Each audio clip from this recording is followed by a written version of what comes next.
रुपयों का पौधा सीख देती एक हिंदी कहानी।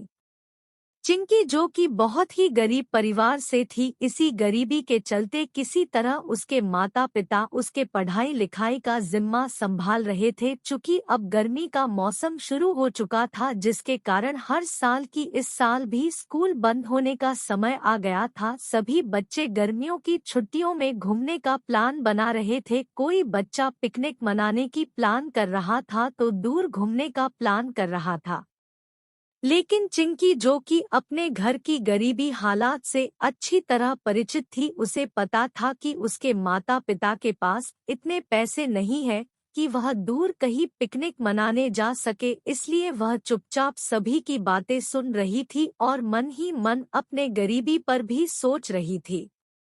और अब स्कूल बंद हो गया था तो उसके माता पिता चिंकी को अब घूमने के लिए नाना के घर ले आए, जो कि उसके नाना का घर पास के ही गांव में था, जिस कारण से अब चिंकी नाना के घर आकर भी बहुत खुश थी।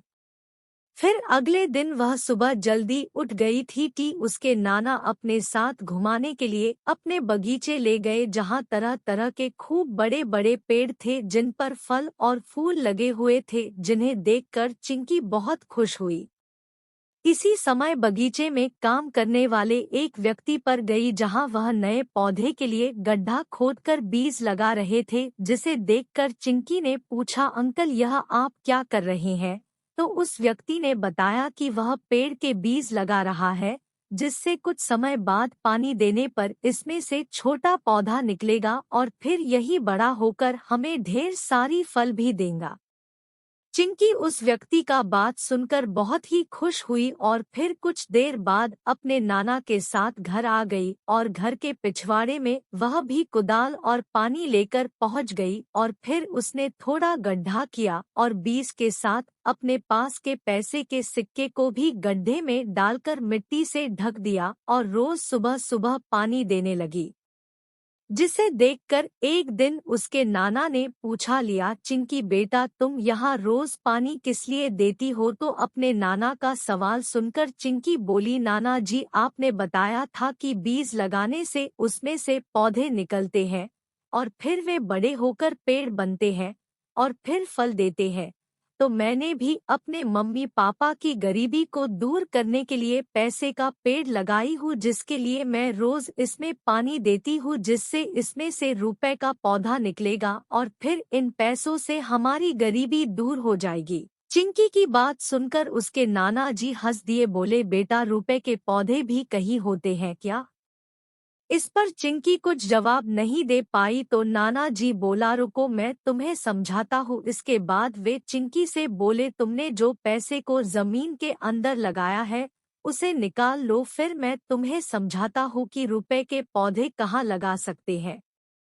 नाना जी बात सुनकर चिंकी जमीन के अंदर से लगाए पैसे को निकाल ली और अपने नाना को दे दिया। इसके बाद उसके नाना घर से एक गुल्लक लेकर आए और फिर बोले, चिंकी बेटा आज से यह गुल्लक तुम्हारा है, इससे अपने पैसे के पौधे लगा सकती हो। अब तुम क्या करना, जो भी खर्च करने के जो भी पैसे मिले उसमें से कुछ हिस्से बचाकर इस गुल्लक में डालना, फिर धीरे धीरे जब यह गुल्लक भर जाएगा तो फिर देखना यही गुल्लक तुम्हारे रुपयों का पेड़ के समान हो जाएंगे, जो ढेर सारे एक साथ पैसे देंगे।